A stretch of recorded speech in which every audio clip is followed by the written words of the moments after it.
Welcome to Psychoanalysis and You, the official podcast of the American Psychoanalytic Association. I'm your host, Dr. Gail Saltz. The American Psychoanalytic Association is the largest U.S. member organization of professional psychoanalysts, and this podcast will highlight the work of various member analysts and how that work can be of use to you in your day-to-day life.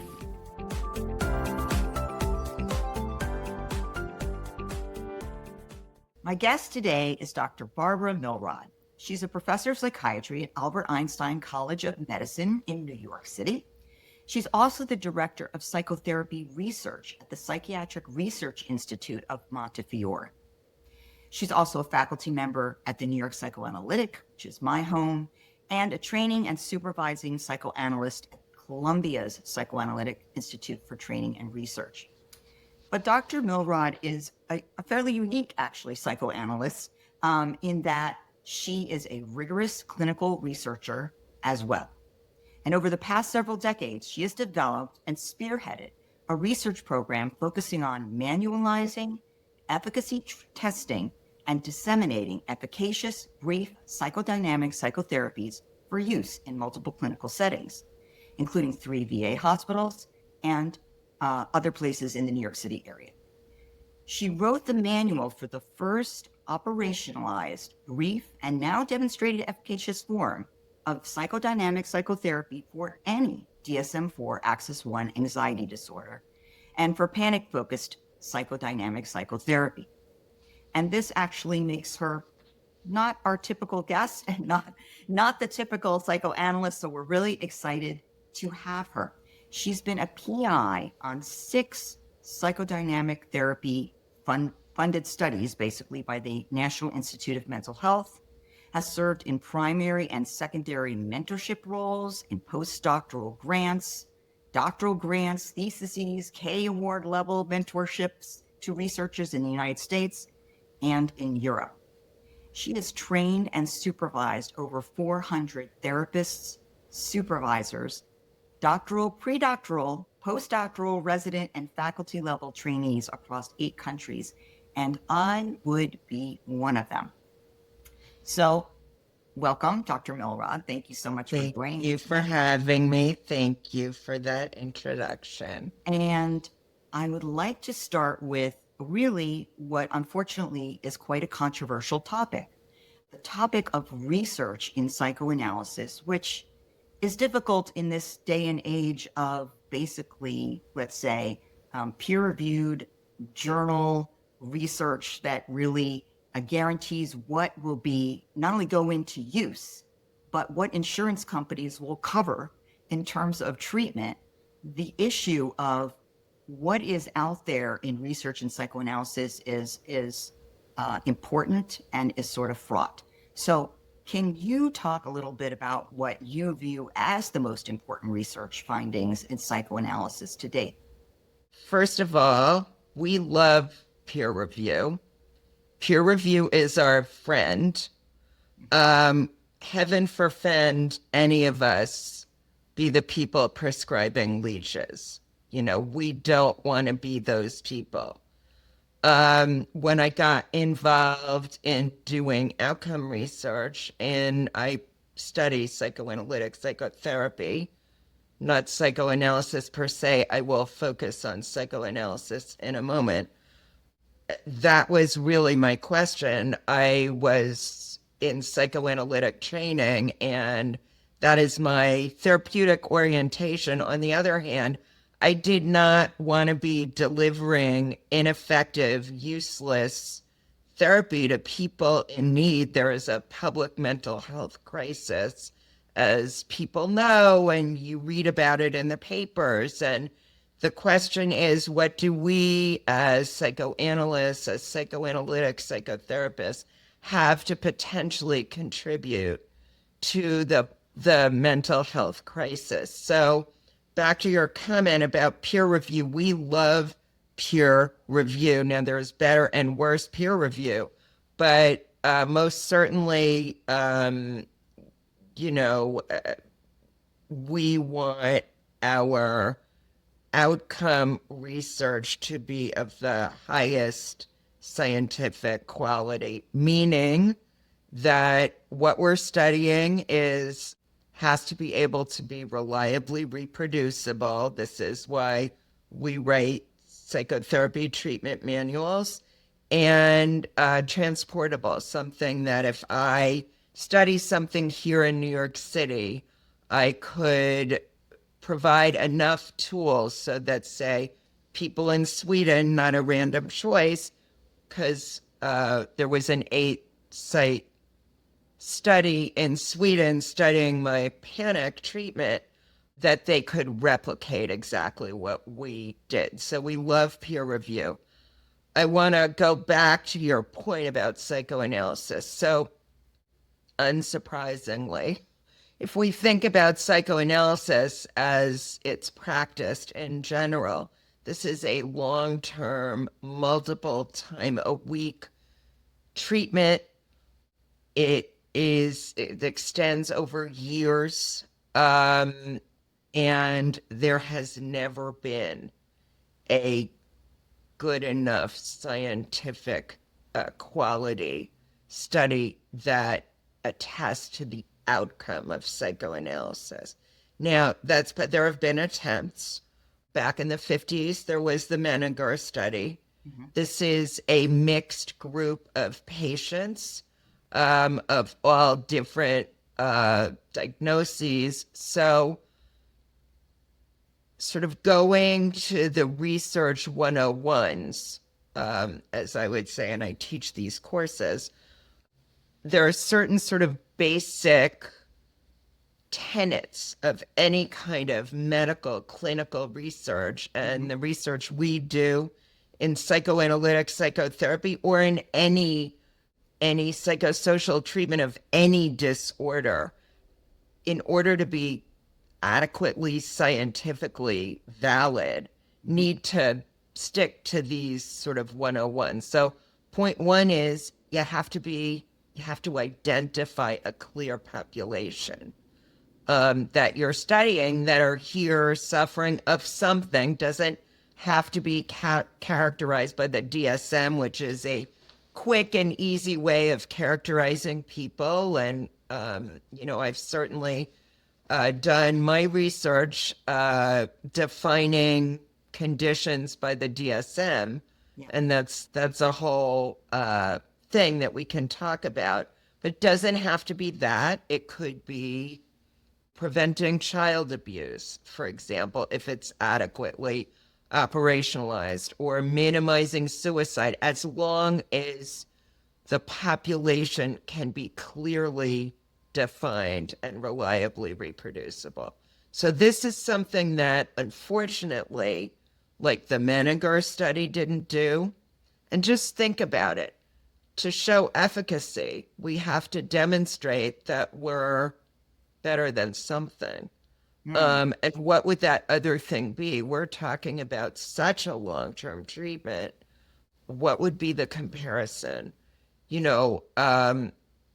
Mariana Leutzinger-Bullabur is doing the MODE study, which is looking at psychoanalysis in comparison with a sort of once a week psychotherapy for chronic depression and history of child abuse. It's an interesting population. The population is well defined. This is the first kind of quasi well enough operationalized study of psychoanalysis. It's a narrower population than I think people want to hear. People want to hear psychoanalysis works. I don't think anyone responsible can say that at this point. Is it fair to infer, and I'm speaking scientifically because I know people do infer anyway, but is it fair to infer something from the many psychodynamic psychotherapy treatments, which, also look at, unconscious conflict, also, and its effect on our behaviors and resolving not only conflict, but, unearthing, let's say, unconscious thoughts. and exploring fantasy and all of the things that we do in psychoanalysis, is it fair to infer something from the studies that have indeed looked at psychodynamic psychotherapy, yourself included? That's a really good question. And at psychoanalytic talks, people always pose this question. So I will say this. There is a robust literature at this point of demonstrated efficacy of psychoanalytic, time-limited, often psychoanalytic psychotherapy for a variety of kind of DSM and non-DSM characterized disorders, panic disorder, generalized anxiety disorder, sort of sloppier study, social anxiety disorder. This is Falk-Leixenring's work in adolescents as well as adults, depression.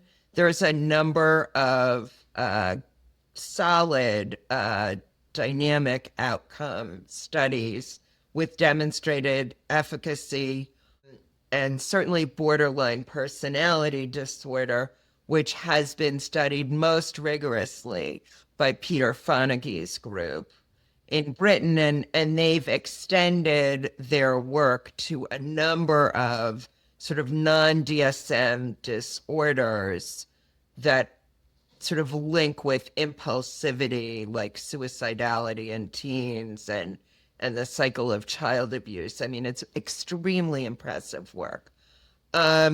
These are generally well operationalized, scientifically rigorous, excellent studies that certainly contribute to our understanding that indeed psychoanalytic psychotherapy of one form or another is efficacious across a broad variety of DSM problems.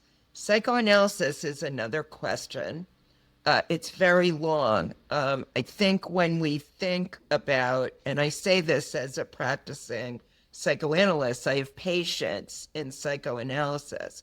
I would say we have not been careful enough in psychoanalysis per se, in terms of defining who needs psychoanalysis. I mean, as Peter Fonagy always says, there are as many forms of psychoanalysis as there are psychoanalysts. That's a little bit of a problem. Yeah. So it's not all that well. And like Mariana has a manual, certainly, for psychoanalysis of depression.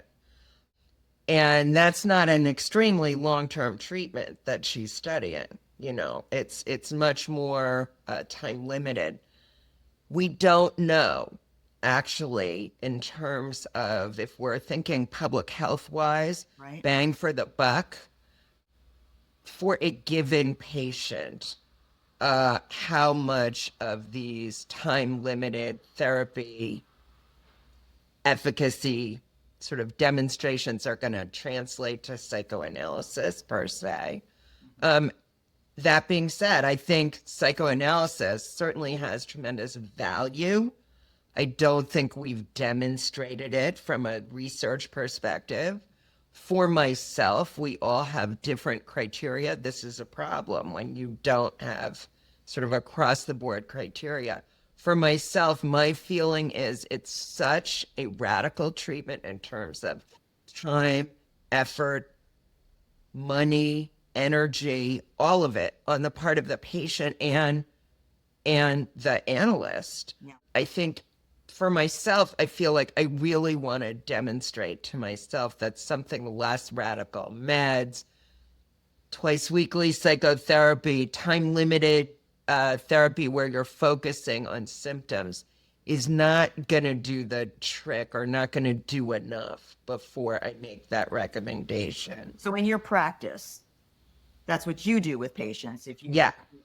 But I mean, the fact that I'm using my own, pretty strict, but rigorous criteria, but they're not evidence-based. Yeah. Like, I can tell you that psychoanalytic psychotherapy has massive impact on depression, panic disorder. We're starting we've been working on this for like 7 years, psychoanalytic psychotherapy treatment of post-traumatic stress disorder.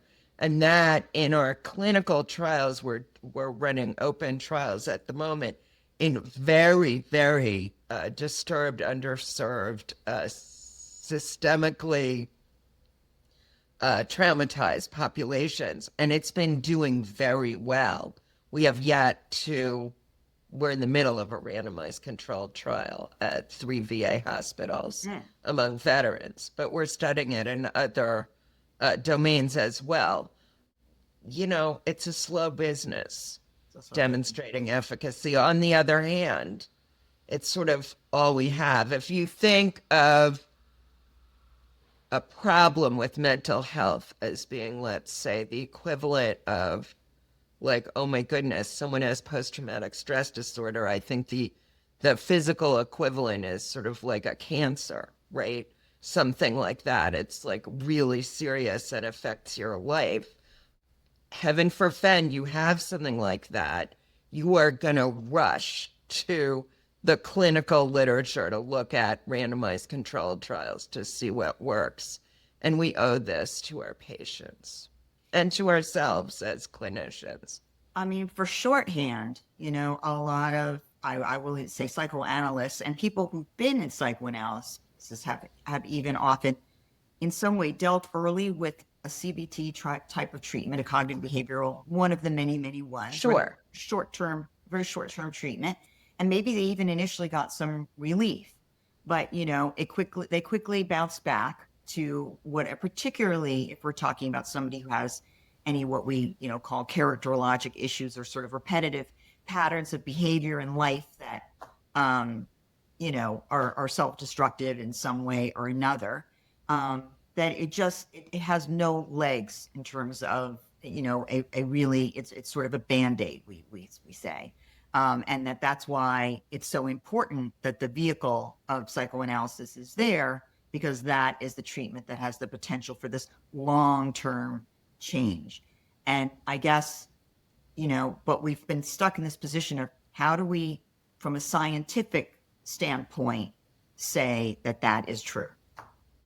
I think in terms of the public health sphere of the mental health crisis, I mean, certainly in this country, but I would say pretty much most places, psychoanalysis per se, this intensive long-term treatment, is probably not going to play a major role in public mental health problems. That's not to say psychoanalytic psychotherapy does not have a big role to play. I actually think it has a huge role to play. And some of the things that we're finding, for example, in post-traumatic stress disorder, where, you know, exposure therapies certainly have been shown to have an impact and improve post-traumatic stress disorder symptoms. I think the problem is, I mean, I don't want to get too wonkish and start quoting studies, but, you know, I think the problem is a lot of people who've been traumatized and they've looked at this at the VA, they rolled out, you know, these 2 evidence-based exposure therapies for post-traumatic stress disorder across the Veterans Administration hospitals. And bless the VA, no matter their, you know, I know people say bad things, but they're really trying. And then 5 years later, they went back and looked at how did it do. And what they found in this very disturbing study conducted across all the VAs from Maine to Florida, looking in the past 5 years of people with post-traumatic stress disorder in VA settings, was that 6% were willing to attend one session of an exposure-based therapy. So that's a treatment failure. Yeah. If you have a treatment, whether it works or not, that is so frightening and unpleasant for your population, you need another road, which is how we started studying, adapting our panic treatment to people with post-traumatic stress Well, disorder. that's so fascinating. I did not know that, and I think No, you have to be a PTSD walk to. yeah. I was gonna say I don't think the public knows that, because I think they think it, okay, that it's the shortest, fastest, and they think the problem is that no It one is calls not it. the shortest treatment. I mean, like our treatment is 12 weeks. Prolonged exposure therapy is 11 and a half weeks. I mean, it's the same length. So basically, the principles that underlie psychodynamic psychotherapy being very much the same principles that underlie psychoanalysis, utilizing the same theory in many ways, though obviously not the development over time, as you're saying, over years with the frequency and so on. So some things not there, but a lot of things there. A lot of things are there. A lot of things are there. And there is a lot of research to support that theoretical underpinning with patients who, you're mentioning PTSD, you're mentioning BPD, borderline personality disorder, you're mentioning anxiety disorders of various sorts, panic and social anxiety, mood disorders. Well, depression. So that, which brings me to, I think fewer and fewer people will try to utilize this type of practice in patients who are more ill, who have, for example, schizophreniform disorder, or even maybe, a real bipolar type 1 disorder. But what I don't know. I guess I'm asking: is there anything to support? It hasn't been studied. Interesting. As a clinician, I would not feel comfortable treating someone with a psychotic disorder without antipsychotic medication. I would not feel comfortable. I mean, there's really good, there is good interpersonal therapy that's not dynamic therapy, but it is an affect-focused psychotherapy treatment of bipolar disorder, but it's adjunctive to mood stabilization. Right. I mean, these are major mood disorders that require medication. So, which as well. Another area where, I wonder if you can touch on, I mean, there certainly is a lot of, I think, very good research that does support the importance of the use of medication plus psychotherapy, just generally. Definitely. Again, the clinical trials are mixed and they go disorder to disorder. And it depends on class of medication. So we get sort of a mixed signal. But more and more, and that's a bit more kind of detail driven, and the data are more inconsistent. Okay. I would say, for a random sampling of members of the American Psychoanalytic Institute. Oh, well, whatever. They're just clinicians. That more and more people are comfortable recommending that patients who are struggling or have used medication in addition to even their psychoanalysis, which decades ago was not the case. Right. But you're saying they're the studies that really support, let's say, psychoanalytic psychotherapy plus medication versus not are not. There's really only a couple of studies that I am aware of where that has been addressed in the study design. Again, in research, we have to keep questions that we ask simple. Yes. Because we have to be able to come up with a reliably reproducible answer. So the question of medication plus psychotherapy, that would have to be the key question. So there was, like, anciently in the 90s, a study of meds only versus meds plus psychoanalytic psychotherapy from, I think it was like maybe Denmark, where there was a massive difference between meds only versus combined treatment, with combined treatment being much, much better. That was a tricyclic antidepressant in terms of panic. But you would have to frame the study around that question. Mhm. And in that particular study, um, they didn't try another psychotherapy. So it's really just like a 0-1 question. And there's a more recent study that I'm aware of. I won't go through these studies because there are so many. You know, if there's been, what does the research or science say, I guess, about one of the sort of central tenets of psychoanalysis, dream analysis? No, it's never been addressed. So it really has not been. That is much too nitpicky a question to expect to answer in a research study. These are things that we incorporate, like in my treatment manuals, especially post-traumatic stress disorder. Yeah. Think about it. A core DSM symptom of Right. PTSD is post-traumatic dreams, and that we have a whole section in our manual, but it's such a tiny question. What if, the question, if you were focusing on dreams, what if you did the treatment without dream analysis? What if you did it with? The number of subjects you would need to enroll to answer that question would be astronomical. I mean, it's just, those treatments are so, they would be so similar that you wouldn't detect a difference in the outcome measures that we use, and we use standard outcome measures. I hope I'm not being too No, absolutely. abstruse.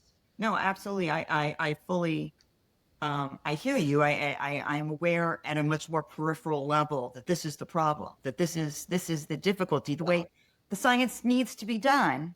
Right. And here we are in a time, I'd like to still say, even though I know the time I'm speaking of, but I would like to say health outcomes and treatments need to be based in science. They do. We need that expertise. We need that scientific data. And so in this day and age of, frankly, an explosion, I think right now, of neuroscientific data, right? Of a growth of that area of the study of the brain and neuroscience, and what we and where we've headed in terms of how we're, understanding what happens in the brain mind somewhat, right? That in other words, we've got more imaging, there are other techniques coming along that are interesting, that important. We don't know, it's still somewhat mysterious. We still don't know how we can use everything to put it together with sort of what's in your mind, if you will. But That will not happen in our lifetime, in our Gail. lifetimes. It really won't. Okay. I mean, the questions they are asking of rodents, Yes. rodents, Good. are so far from anything that we are talking about clinically. And that's great and cute that they're developing all this stuff. I view this stuff as kind of marginal clinical relevance. Okay. In our lifetime. In our lifetimes. I'm not saying it shouldn't be developed. Of course it should. But, I have colleagues who, I know too much about this. I'm sorry. Well, look, I know, right, the study of sort of whatever they define as depression, let's say, in a mouse, autism in a mouse. So I hear what you're saying. Look, I think they have found some things in humans, but it's not clinically useful right now. Okay. Well, that In leads me to terms the of important treatment. question is, what would you advise a person who wanted to start a research career and wanted to study psychoanalysis? What would you say to Well, I'll put in a little plug, which is now the American Psychoanalytic Association has started a research training program. I run this program. We run it. You have to apply. And we run it at the annual meeting, not the virtual one in June, but the one in January. That will be in San Francisco. It's a 2-day semi-intensive program in which students begin to, they work on a little project with a mentor. And some people are, really trying to move forward with that. I would say the key issue is mentorship to help you define, psychotherapy research is sort of a cottage industry. We don't have industry like pharmacology, Right. and it has developed sort of on the heels of pharmacological research in mental health, using sort of FDA guidance and there's a whole lot to learn. And I sit on the board of the Fund for Psychoanalytic Research of the American Psychoanalytic Association. And every year we see grants where the applicant may have an idea, but they really don't understand research methods. So I think 101 is learn stuff about research methods, find yourself a mentor who is competent in psychotherapy research in your area. Because there's a whole lot to learn, and there's a ton of literature, but I think it's hard to sift through it all. It sounds like what you're saying too is you have to be able to sort literature where a study was done well, is replicatable, Exactly. Has a control, is actually which Right. I mean, population, intervention, like these 101 things, design of the study, like we were talking about power when you asked the question about dreams. Like you could not power that study. That's about the number of subjects who you would need to include for your research question. So yeah, these are all things that you have to learn if you're going to develop a research career. I would say, another piece of advice, move to Europe or Canada, since I'm very concerned about mental health research in our country right now. Yeah. I mean, I think understandably there's a concern about all medical research. Absolutely. It's very, very, very concerning when pronouncements are made that are not based on solid scientific evidence. Are there, for someone listening who wants to read, say, 1 to 5 important studies that do, in your opinion, have rigor, that talk about focused psychoanalytic psychotherapy? Because as you're pointing out, that's sort of where it ends. We're not talking about classical psychoanalysis, because we have not been able to study that, but psychoanalytic psychotherapy, which again uses the same theories and principles, where would you direct them?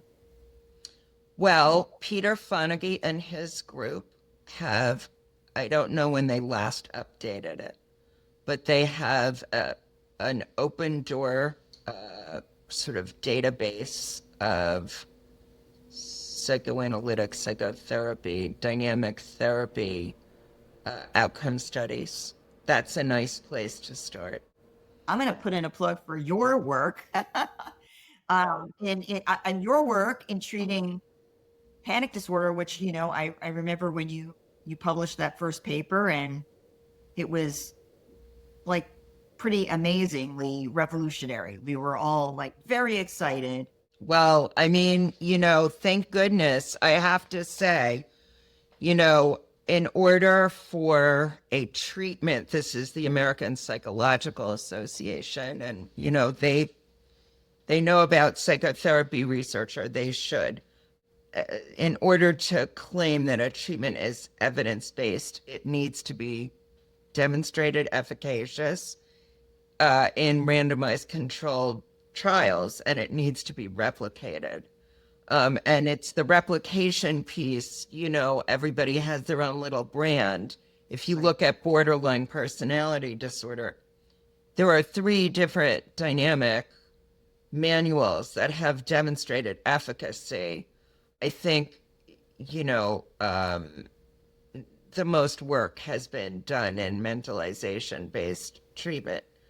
But yeah, in our panic work, our work has been replicated like 5 times at this point. I mean, we do have very rigorous efficacy And I would say data. that the public's knowledge that if you have panic disorder, which is really, really debilitating. I mean, a very It can be. can be very debilitating disorder. I think not that many people understand that psychodynamic, psychoanalytically based I mean, psychotherapy. that's what I always recommend, but that's what I'm confident in. I mean, I've been trained in CBT, but it's not what I do. It's not what you do. Would you also say that you have found, because you certainly operate in a population where people are doing CBT around you, right? I mean, is there an advantage to the psychodynamic psychotherapy over doing CBT for panic, or is it hard to say? I think you address different things. I think, again, I am privy as a principal investigator. I'm privy to like all the little stories, right, that you don't see in research papers. So we see, even in our first efficacy study, we saw people just massively change their lives. I mean, I think the patients who are suffering from panic disorder or post-traumatic stress disorder are so motivated to change. They are so uncomfortable. All they really want to do is get better. And so they really get engaged. Of course, there's no exposure in our treatments, which I think is an advantage for people who, let's say, saw their best friend turn into pink mist or, were, held hostage and raped. Like, people don't want to go back there, right? And if that's what you're asking your patient to do, it's going to be really uncomfortable. And sometimes not possible. And right, exactly. They just can't. Sometimes, as we've learned, for example, post 9/11 here in New York City, sometimes actually, if you ask them too soon, detrimental, re-traumatizing. I think, it's just like we have multiple treatments for depression. We have multiple psychotherapies that really work for mood and anxiety disorders. And that's great. And one of them is psychoanalytic psychotherapy. But to some degree, also, those multiple modalities are often employed based on an evaluation that tells you something about that particular patient being a better candidate for perhaps one versus another. We don't have answers. That's the moderator question, sort of baseline characteristics of a person who walks in your office. I mean, in our first RCT, we looked at people with personality disorders, most people with panic disorder. If they have a personality disorder, they most likely have a cluster C disorder. So sort of avoidant, dependent, those guys, OCPD. They actually did better in dynamic treatment than people without a cluster C disorder, weirdly, though we didn't replicate that element of finding. But a lot of the things that we have thought, oh, this could really be like a moderator, this really is a reason why you would pick dynamic treatment rather than CBT, which is an excellent treatment for panic disorder. We haven't really seen them sort all that much. They work with different mechanisms, different things change. And, I guess, again, these are anecdotal, but we surely saw people with panic in our studies radically shift their lives after 12 weeks, right? We saw people, we had a guy who sent his therapist in 5-month follow-up a postcard severe panic and agoraphobia, like basically home to work with a designated driver, at home living with a pretty toxic partner, but he was frightened he would die and couldn't, one of these like crazy things, and had a mom at work. This was his life. And 5 months after he was done with treatment, he sent his therapist a postcard from Kathmandu saying 28 hours on the plane and I was great, So one of these things about these psychoanalytic treatments is that in addition to whatever you are directly treating, you're alluding to sort of the ancillary elements of life that may also benefit from. Absolutely. Well, look, you would hope this from a cognitive behavioral therapy as well. The idea of, let's say, in post-traumatic stress disorder, exposure therapy repeatedly to your trauma would generalize, like you would get more comfortable with your trauma, whatever that is, and that would generalize. We don't think of it like that, nor is that the way we operate. We're functioning much more about core attachments and reflective function, improving reflective function, and improving an understanding of the psychological meaning of your symptoms. Okay. Which then certainly can have a profound effect, So as we're going to have to wrap soon, I wonder, is there anything you're working on now or in the near future that pertains to this question of research support or exploration, I guess I'll say, of psychoanalytically based treatments? I'm studying post-traumatic stress disorder now. We have a manual that was published a couple of years ago for PTSD, psychoanalytic psychotherapy for post-traumatic stress disorder. It's called Trauma-Focused Psychodynamic Psychotherapy. We are testing it in a randomized controlled trial at 3 VA hospitals in the New York City area in veterans with post-traumatic stress disorder. We did a little pilot study in people identified as LGBTQ with post-traumatic stress disorder. I would say this is New York City. It's fine to be gay or trans. I think, it's more in people where there's been a problem somehow and they're really having issues. And it did very well in that trial. And we're currently doing a study of this treatment in people living with HIV with post-traumatic stress disorder. Mm-hmm. And people are really, really getting better. We're in the middle of 2 of these trials. And, if it weren't a catastrophe about the National Institute of Health, we would be planning our next NIH grant, but I don't know what's going to happen with these populations. Yeah, well, as it pertains to so many areas of medicine, but excited to see that data come out, nonetheless, that you just spoke of, and we will look for that. And I thank you so much for joining the podcast today, helping everybody understand a little bit more about the state of research and what's applicable, what's not, what needs to happen, and sharing your important work. So thank you. Thank you so much. Thank you for listening in today. We at the American Psychoanalytic Association hope to introduce you to the many ways psychoanalytic thought affects the world around us, and especially you, through this podcast. We would love to hear your thoughts, questions, and requests. If you haven't already, please subscribe to this podcast on your favorite podcast platform. Follow APsA on Instagram, Facebook, LinkedIn, or X at psychoanalysis_ with the hashtag APsA podcast. And feel free to send a question or comment. You can find more information about the American Psychoanalytic Association by going to www.apsa.org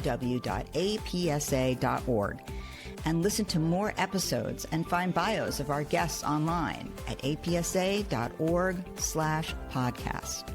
If you found this episode useful, please share with a friend or colleague.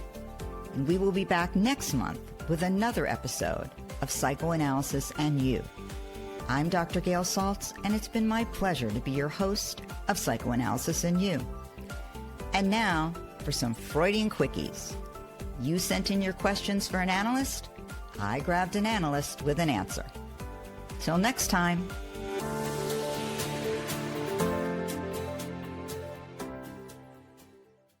Will there ever be a Freud bot? How might it work? Gosh, I hope not. What matters to me in psychoanalysis is the human connection. And if there were to be a Freud bot, it might be very frightening in that probably AI can generate many competent interpretations and even to a certain extent something that seems like empathy or evenly hovering attention or some kind of active listening. But I think there's something quite horrifying in the idea that someone would spend time talking to a bot rather than investing in relationships. I'm not sure I can say how it might work. It would work the same way all of the other AI bots work, and I would say that it doesn't work well. I think you'd have to ask ChatGPT that question. And what might it say? What do you think it might say? It would ask something deep about what happened to you as a child. I don't know. Great. There certainly will be a Freud bot because that is how technology works and innovation works and our society that is, for better or worse, based on capitalism works. Somebody will try to find a way to make psychoanalysis more efficient and technologically friendly and accessible, and those are not bad things. But again, but the Council on Artificial Intelligence and the American Psychoanalyst, the publication of APsA, have had articles on the limitations of AI, specifically around the importance of having had a childhood, which artificial intelligence doesn't have, having a body and the experience of the world that is embodied. These are things that AI is unlikely to ever be able to achieve, and why having an actual human being as part of a psychoanalytic experience and self-understanding will always be important. That's not to say that technology can't help us with mental health, but there are limits to what it can do. Why do many analysts have an analytic couch? And what are analytic couches like? If we do.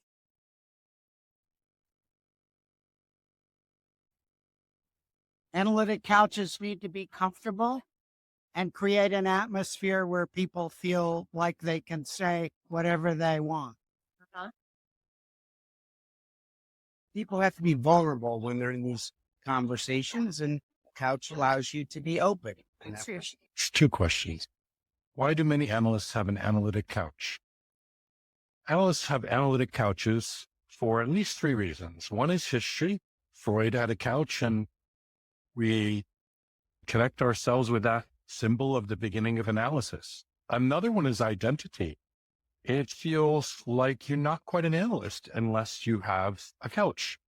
My first analytic supervisor suggested that I was ambivalent about being an analyst since I couldn't afford a couch yet and didn't have one. But probably the main reason is that it's a very important and useful tool to be able to free one's vision from the analyst, allows the patient to go more deeply inward and look more clearly at their own internal world without having to gauge it against the analyst's reactions.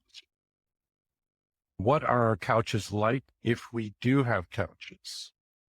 Our couches say a lot about us. We think as analysts that we are blank slates. We're not. We are always showing who we are, and our couches are as individual analysts are. Some couches are very classical and draped with rugs like Freud. Some are very modern and clean with absolutely nothing on them, except that sort of that mid-century style modern. And Some are like a living room couch where people can lie down or have family meetings or just be cozy. Analysts have an analytic couch in order to allow our patients to relax and free associate without having to be burdened by ordinary social obligations, such as eye contact and managing facial expressions and so on. But really, many analysts don't have an analytic couch and work face-to-face. And if we do have an analytic couch, they can come in a variety of different sizes, shapes, colors, and so on. They're just as varied as there are analysts. Name a psychoanalytic value and how it's useful in treatment. One of the most important psychoanalytic values is the ability to hold complexity. The problems people encounter in life are often complicated. They have many threads. Holding complexity means being able to look at many threads at the same time as a way to untangle them and make better sense of one's experiences.